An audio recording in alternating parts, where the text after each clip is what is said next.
If I could only choose one food to survive off of, it would be avocados.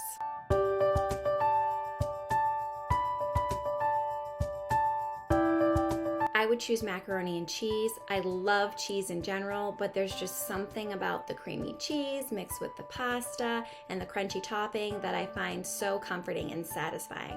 Macaroni and cheese has always been my favorite food.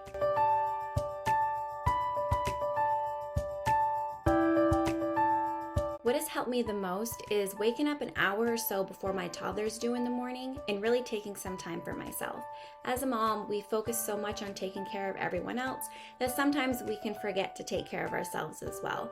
During this time, I like to slow down, reflect, prepare my mindset for the day ahead. This practice has really helped me be a better wife and mother to my children.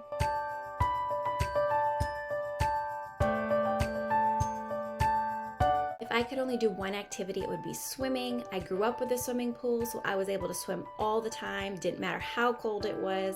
I love being outside and breathing in the fresh air. There's just something about swimming that I find very calming and therapeutic.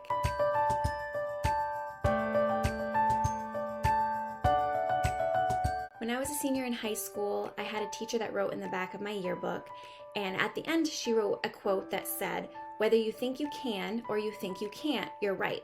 And that has really stuck with me because I truly believe that we can do anything we set our minds to and that we're stronger than we think we are.